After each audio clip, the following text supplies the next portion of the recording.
Surviving My Mother-in-Law. Introduction, the arrival of the matriarch. Let me set the scene for you. Picture this: a cozy little home, freshly painted walls, a dog that barks at its own shadow, and a marriage so new it still has that just out-of-the-box smell. Life was good. Life was peaceful. Life was about to be invaded. Enter Margaret. Margaret is not just a mother-in-law, she's a force of nature, a whirlwind of unsolicited advice, backhanded compliments, and casseroles that somehow always taste better than yours. She's the kind of woman who can rearrange your entire living room in the time it takes you to brew a cup of tea, and then convince you it was your idea. When I married the love of my life, I knew Margaret came as part of the package. What I didn't know was that she'd be the kind of package that requires a signature, a security code, and possibly a blood oath. This is the story of how I survived her. It's a tale of passive-aggressive gift exchanges, cryptic Facebook posts, and the time she tried to teach me how to properly fold a fitted sheet. Spoiler: it's witchcraft. It's about the battles we fought, the truces we brokered, and the occasional moments where I almost admitted she might be right about something. But mostly, it's a love letter to anyone who's ever sat through a family dinner while their mother-in-law compared their mashed potatoes to something you'd serve at a prison cafeteria. It's for anyone who's ever smiled through gritted teeth as she helpfully pointed out that your child's name is unusual, terrible. And it's for anyone who's ever wondered, is it too late to elope? So grab a glass of wine, you'll need it, settle in, and prepare to meet Margaret. She's a lot. But hey, so is surviving her. Welcome to the chaos.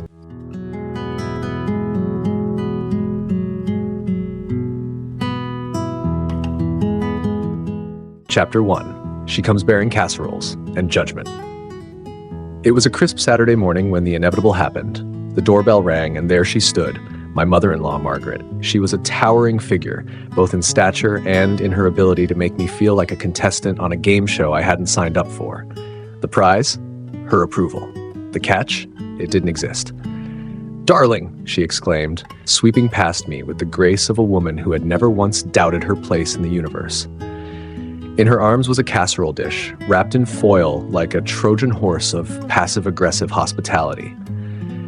"I made my famous green bean casserole," she said, placing it on the counter with the reverence of someone presenting the Holy Grail. "I know how much you struggle in the kitchen." Ah, there it was, the first jab, delivered with a smile so sweet it could give you cavities. I forced a grin and thanked her, silently vowing to accidentally drop the casserole later. As she toured our home, I noticed her eyes darting around like a hawk surveying its prey. She paused in front of our bookshelf, tilting her head as if trying to decipher a cryptic message. "Oh, how eclectic," she murmured, picking up a copy of Eat, Pray, Love and dusting it off with her sleeve. "I didn't realize you were into self-indulgence." I opened my mouth to defend my literary choices, but she was already on the move, heading toward the kitchen. "Now, let's see what we're working with here," she said, opening cabinets with the confidence of someone who had never been told no. "Oh dear. You keep your spices here? No wonder your food lacks depth." I glanced at my spouse, who was conveniently absorbed in a text message that apparently required their full attention. Traitor. By the time she left, my kitchen had been reorganized, my self-esteem had been gently dismantled, and I was left staring at the casserole, which seemed to mock me from its perch on the counter.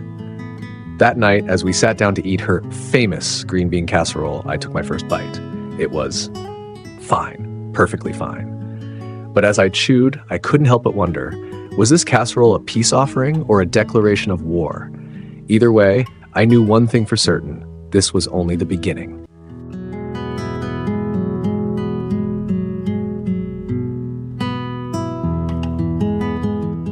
Chapter 2, The Unsolicited Redecorating Incident.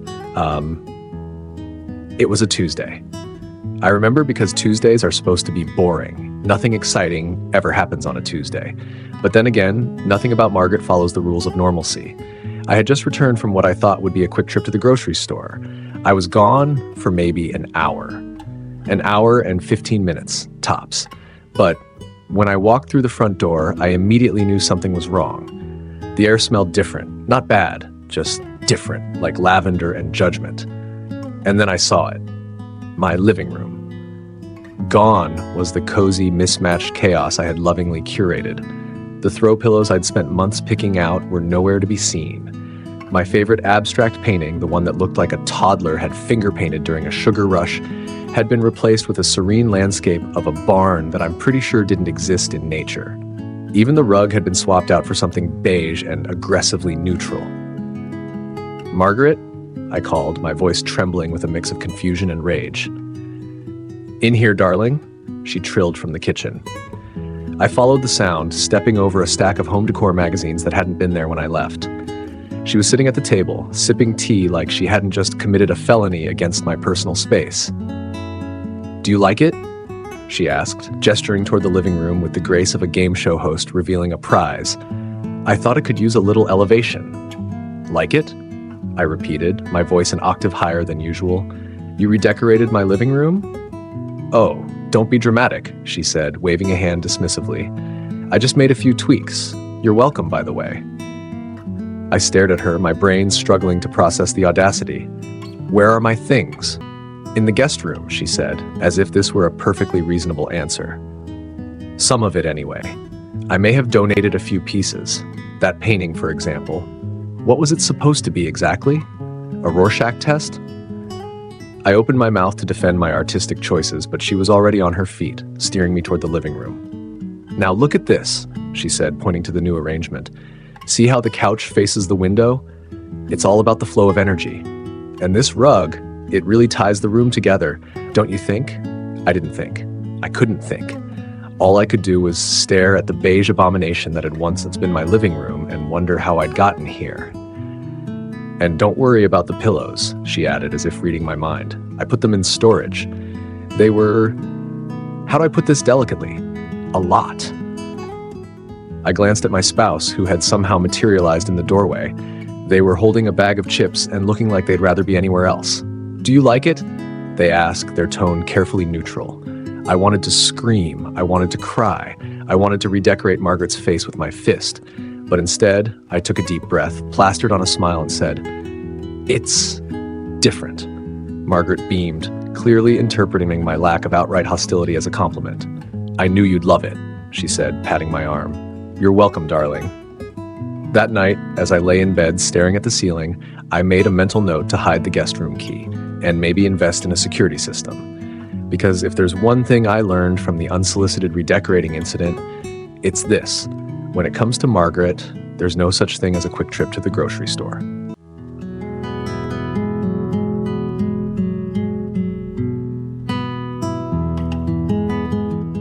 Chapter 3, The Great Thanksgiving Debacle. Thanksgiving, a time for family, gratitude, and, apparently, absolute chaos when your mother-in-law is involved. This was my first time hosting Thanksgiving, and I was determined to make it perfect. I had spent weeks planning the menu, testing recipes, and practicing my turkey carving skills on a rotisserie chicken. I was ready, or so I thought. Margaret arrived 2 days early to help. Her idea of help, as I would soon learn, involved a lot of criticizing and very little actual assistance. "You're roasting the turkey how?" she asked, peering over my shoulder as I seasoned the bird. "Oh, darling, no. That's not how we do it in my family." Before I could respond, she had taken over, rubbing the turkey with a mixture of herbs and butter that smelled suspiciously like superiority. "There," she said, stepping back to admire her handiwork. "Now that's a turkey." I bit my tongue and reminded myself that this was a team effort, a team I hadn't asked to be on, but a team nonetheless. By the time Thanksgiving Day arrived, I was a bundle of nerves. The house was filled with the smells of roasting turkey, freshly baked pies, and the faint aroma of my impending breakdown. Everything was going surprisingly well, until it wasn't. The first sign of trouble came when Margaret decided to help with the gravy. I turned my back for 1 minute to check on the mashed potatoes, and when I turned around, the gravy was a lumpy, congealed mess. "It's fine," she said, waving a hand dismissively. "No one really eats gravy anyway." I stared at her, wondering if we'd ever been to the same Thanksgiving. The next disaster struck when she decided to freshen up the green bean casserole. I don't know what she did to it, but by the time it came out of the oven, it looked like something that belonged in a science lab rather than on a dinner table. "It's unique," my spouse said, poking at it with a fork. It's inedible, I muttered under my breath. But the pièce de résistance came when Margaret decided to carve the turkey. She insisted she was an expert, but within minutes, the bird looked like it had been attacked by a pack of wild dogs. "It's rustic," she said, holding up a mangled piece of meat. "It's a crime against poultry," I replied, too exhausted to filter my thoughts. By the time we sat down to eat, I was ready to call it a day. But Margaret wasn't done. "So," she said, turning to me with a smile that didn't reach her eyes, "how's work going? Still at that little job of yours?" I clenched my fork so tightly I'm surprised it didn't bend. "It's going well, thank you." "That's nice," she said, nodding like she didn't believe me. "You know, my son's ex used to have such a prestigious career. She was a lawyer, you know." I glanced at my spouse, who was suddenly very interested in their mashed potatoes. "That's great," I said, forcing a smile, "but I'm happy where I am." "Of course you are," she said, patting my hand. "Not everyone can handle the pressure of a high-powered career." I took a long sip of wine, silently counting to 10. By the end of the meal, I was exhausted, frustrated, and seriously considering moving to a remote island where Thanksgiving didn't exist. But as I looked around the table at my family, flaws and all, I realized something. Thanksgiving isn't about the perfect turkey or the flawless gravy. It's about coming together, even when it's messy, even when it's chaotic, even when your mother-in-law is a walking tornado of judgment and unsolicited advice. And if nothing else, at least I had a story to tell.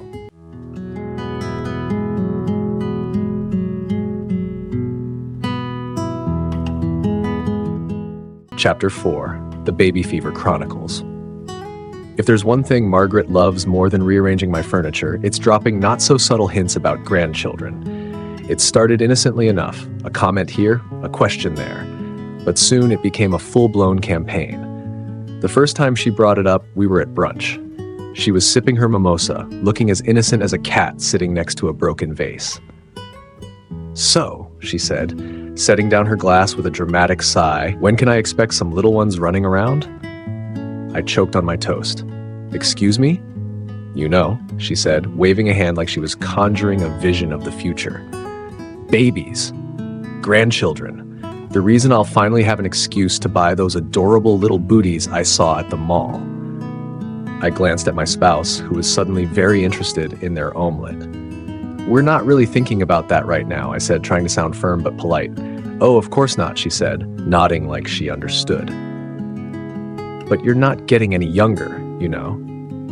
I stared at her, wondering if she realized she'd just called me old. The hints didn't stop there. They came in the form of baby catalogs left on our coffee table, links to articles about the best age to start a family, and on one memorable occasion, a onesie that said, "I'm the reason Grandma is tired." It was on sale, she said, as if that explained everything. I tried to laugh it off, but the pressure was starting to get to me. Every time I saw her, I felt like I was being auditioned for a role I hadn't signed up for. The breaking point came during a family dinner. We were all sitting around the table enjoying a rare moment of peace when Margaret dropped the bomb. "You know," she said, looking around the table like she was about to make a grand announcement, "I've been thinking, if you two don't hurry up and give me grandchildren, I might have to start borrowing someone else's." The room fell silent. Even the dog looked uncomfortable.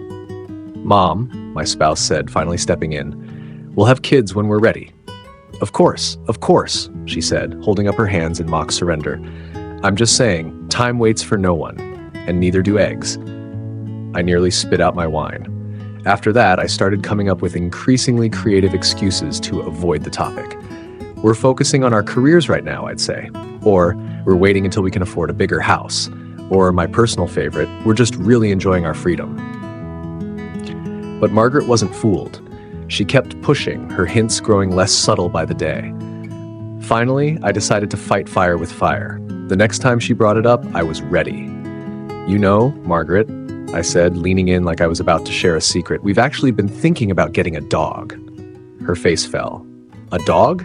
"Yes," I said, nodding enthusiastically. "They're like babies, but with fur, and they don't talk back." She stared at me, clearly unamused. "A dog is not a grandchild." "Maybe not," I said, shrugging. "But it's a start." For once she was speechless. It was a small victory, but it felt like a win nonetheless. As I walked away, I couldn't help but smile. Maybe, just maybe, I was starting to figure out how to survive Margaret.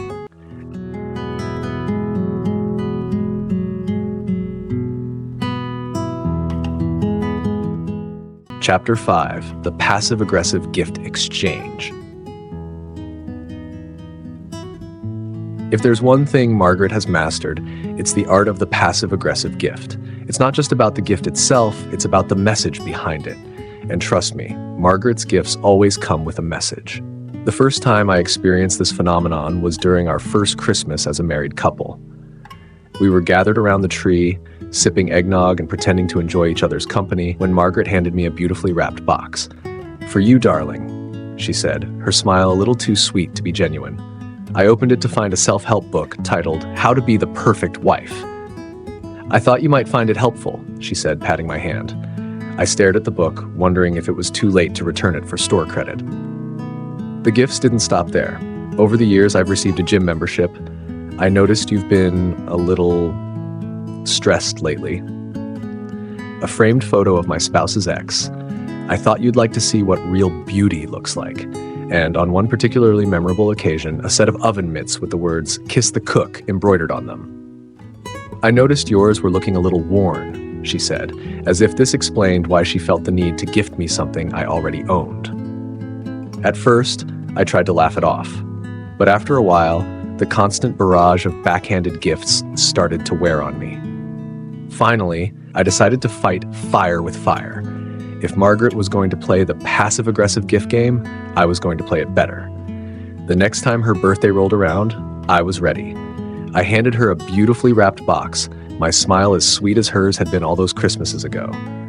"For you, Margaret," I said, watching as she tore into the wrapping paper. Inside was a book titled How to Mind Your Own Business. She stared at it for a moment, her smile faltering. Then, to my surprise, she laughed. "Tache," she said, setting the book aside. "Well played." It was a small victory, but it felt like a turning point. For the first time, I felt like I was starting to understand Margaret, and maybe even hold my own against her. The gifts didn't stop after that, but they did change. Instead of self-help books and oven mitts, I started receiving things that were actually useful. A set of fancy candles, a gift card to my favorite bookstore, even a cookbook from a chef I loved. And while the gifts still came with a side of snark, I couldn't help but appreciate the effort. After all, if there's one thing Margaret and I have in common, it's a love of the game.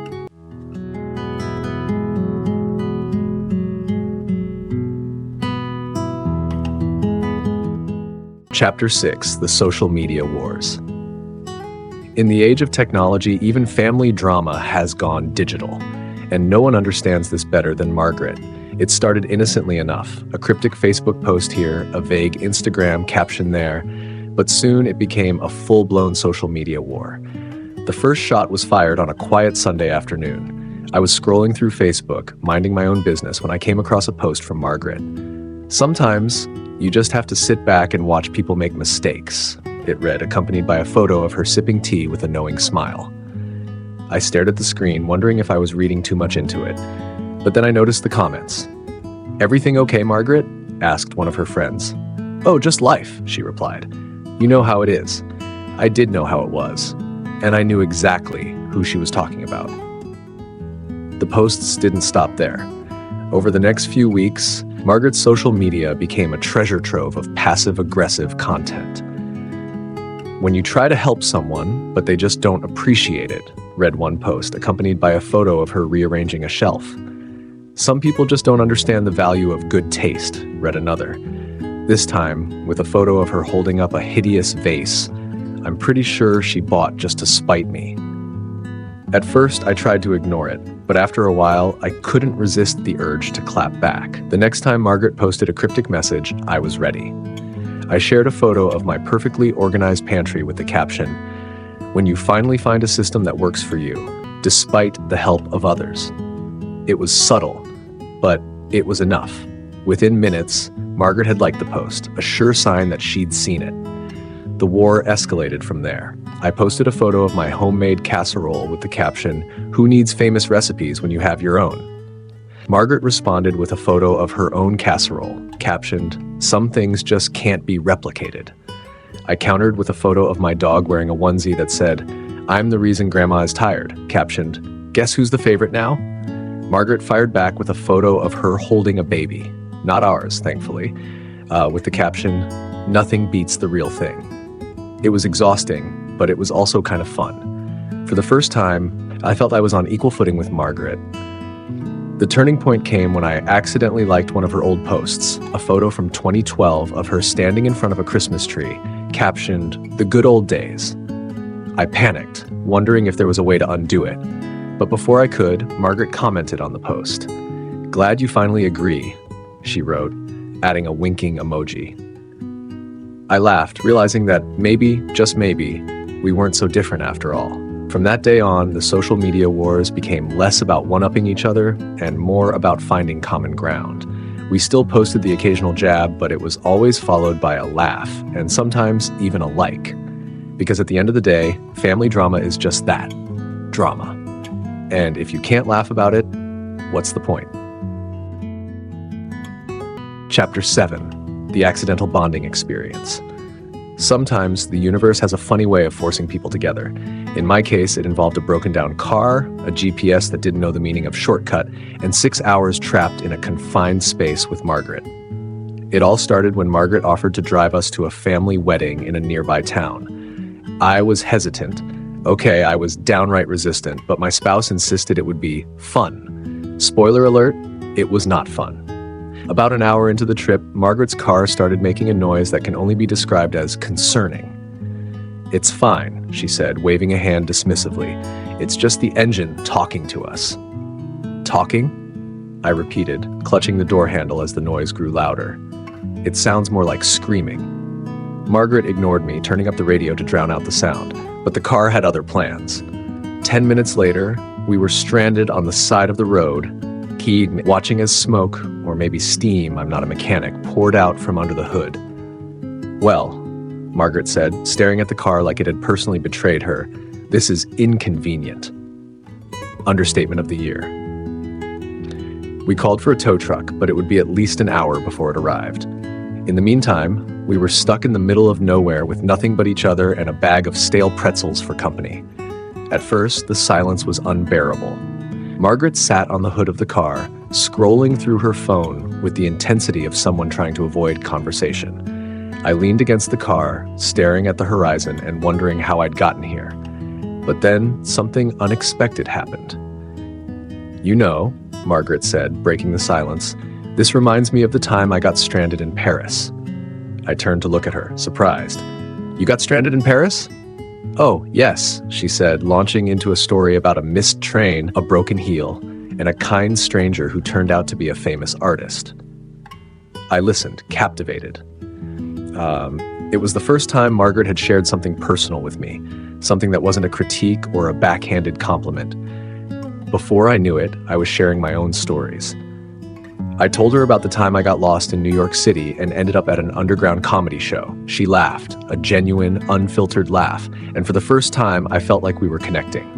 By the time the tow truck arrived, we were deep in conversation, swapping stories and laughing like old friends. "You know," Margaret said as we climbed into the tow truck, "you're not so bad." "Thanks," I replied, smiling. "You're not so bad either." It was a small moment, but it felt like a breakthrough. For the first time, I saw Margaret as more than just my mother-in-law. She was a person, flawed, yes, but also funny, interesting, and surprisingly human.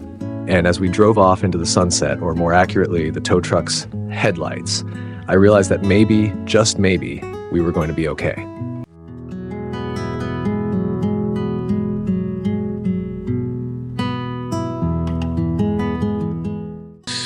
Chapter 8, The Crisis That Brought Us Together.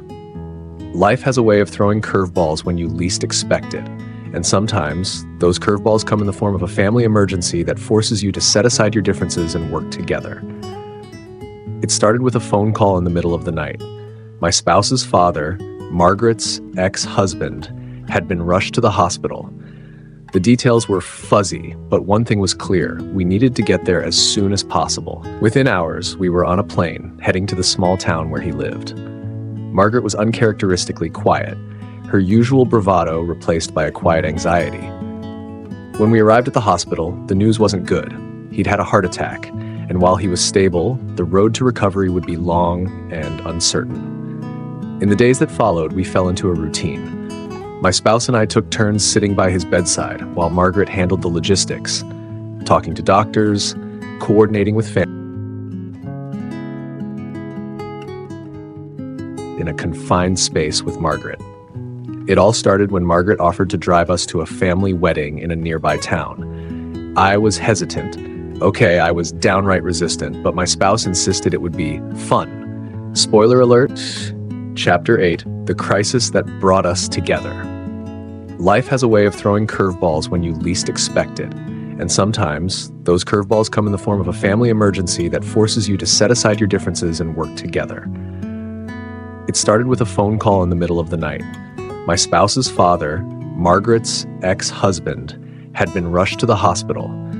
The details were fuzzy, but one thing was clear. We needed to get there as soon as possible. Within hours, we were on a plane, heading to the small town where he lived. Margaret was uncharacteristically quiet, her usual bravado replaced by a quiet anxiety. When we arrived at the hospital, the news wasn't good. He'd had a heart attack, and while he was stable, the road to recovery would be long and uncertain. In the days that followed, we fell into a routine. My spouse and I took turns sitting by his bedside while Margaret handled the logistics, talking to doctors, coordinating with family, and making sure everything was taken care of. It was during this time that I saw a different side of Margaret. Gone was the overbearing, judgmental woman I'd come to know. In her place was someone who was fiercely protective, deeply caring, and surprisingly vulnerable. One night, as we sat in the hospital cafeteria, I finally worked up the courage to ask her about it. "You're really good at this," I said, gesturing to the stack of papers she'd been organizing. She looked up, surprised. "At what?" "Taking charge," I said. "Handling everything. I don't think I could do it." She smiled, a rare, genuine smile. "You'd be surprised what you can do when you have to." We sat in silence for a moment, the weight of the situation hanging heavy in the air. "You know," she said finally, "I know I haven't always been easy to deal with."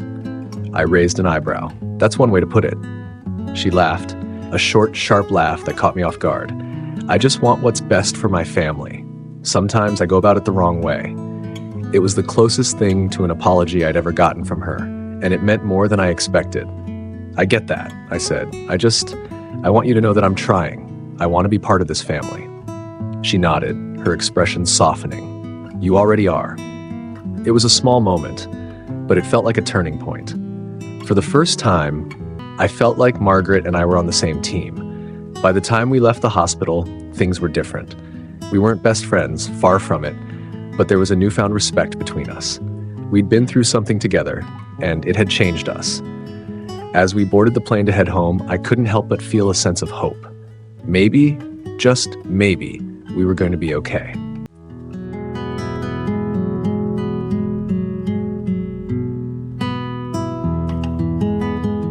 Chapter 9, The Art of Strategic Compromise. After the hospital trip, things between Margaret and me were different. Not perfect, but different. We'd reached an unspoken understanding. We didn't have to love each other, but we could at least try not to drive each other insane. This newfound détente led to what I like to call the era of strategic compromise. It wasn't exactly peace, but it was progress. The first test of our fragile truce came during her next visit. She arrived bearing her usual arsenal of casseroles and unsolicited advice, but this time I was ready. "Margaret," I said before she could even take off her coat, "I was thinking we could try something new this time." She raised an eyebrow. "Oh?" "Yes," I said, trying to sound confident. "I thought we could divide and conquer. You handle the kitchen, and I'll handle everything else." She considered this for a moment, then nodded. "I suppose that could work." And just like that, we had a plan. Over the next few days, we fell into a rhythm. Margaret took over the kitchen, whipping up meals with the precision of a Michelin-starred chef, while I focused on keeping the rest of the house in order. It wasn't perfect. There were still moments when her critiques slipped out. You call that a centerpiece. But for the most part, we managed to coexist without incident. The real breakthrough came when we decided to tackle a home improvement project together. My spouse had been nagging us to repaint the guest room, and after much deliberation, we agreed to do it ourselves. "I'll handle the trim," Margaret said, rolling up her sleeves. "And I'll handle the walls," I replied, grabbing a paint roller. For the first hour, everything went smoothly, but then disaster struck. "You're doing it wrong," Margaret said, pointing to my roller. "I'm doing it fine," I replied, trying to keep my tone even. "No, you're not," she said, grabbing the roller from my hand. "You have to do it like this." I watched as she demonstrated her technique, her movements precise and deliberate. "See?" she said, handing the roller back to me. I nodded, biting back a sarcastic comment. "Got it." We continued painting in silence, the tension slowly dissipating as we worked. By the time we finished, the room looked okay. "Not bad," Margaret said, stepping back to admire our handiwork. "Not bad at all," I agreed. It was a small victory, but it felt like a turning point. For the first time, we'd worked together without tearing each other apart. As we stood there, covered in paint and exhaustion, I realized something. Compromise isn't about giving up. It's about finding a way to coexist, even when it's messy. And if nothing else, Margaret and I were experts at messy.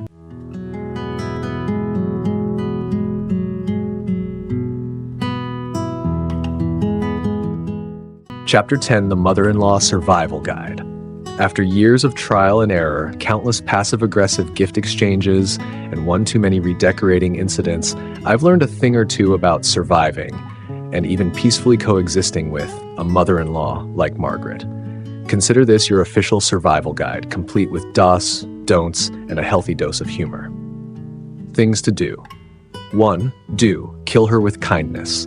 When she critiques your cooking, smile and say, "Thank you for the feedback." When she rearranges your living room, compliment her vision. When she compares you to her son's ex, say, "She sounds amazing, you must miss her."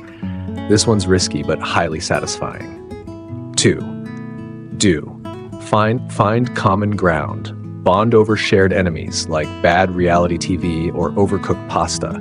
Ask for her advice on something trivial, like which brand of laundry detergent to buy. She'll feel valued, and you'll get a break from her meddling in more important matters. Number 3. Do. Set boundaries. Politely. When she starts offering unsolicited parenting advice, even though you don't have kids yet, say, "I'll keep that in mind when the time comes." If she tries to redecorate your home again, gently remind her that you're still experimenting with your personal style. 4. Do. Have an escape plan. Keep a list of excuses ready for when you need a break. "I think I left the oven on" is a classic. Always have a bottle of wine or 2 on hand, for you, not her. Things not to do. 1. Don't take the bait. When she says, "You're so brave for wearing that," don't respond with, "And you're so brave for saying that." Tempting, but not worth it. Avoid engaging in passive-aggressive gift wars. You'll only end up with a closet full of self-help books and oven mitts. 2. Don't try to outmother her. She's been a mom longer than you've been alive. You will not win this battle. Instead, lean into her expertise. Ask her to teach you her famous casserole recipe, even if you never plan to make it. Or 3.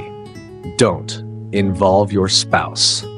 Dragging your spouse into the middle of your battles is a rookie mistake. They'll just hide in the garage and pretend not to hear you. Instead, handle things directly with Margaret. It's like ripping off a Band-Aid, painful but necessary. 4. Don't lose your sense of humor. Laughter is your best defense. When she says, "I don't know how my son puts up with you," laugh and say, "Me neither." Remember, every awkward moment is just material for your future memoir. Conclusion: love, laughter, and a little chaos. At the end of the day, surviving your mother-in-law is about finding the humor in the chaos. Yes, she's overbearing, opinionated, and occasionally insufferable, but she's also a part of your family, a part of your story. And while you may never fully understand her or her obsession with beige decor, you can learn to coexist. It won't always be easy, but it will always be worth it. After all, where would you be without her?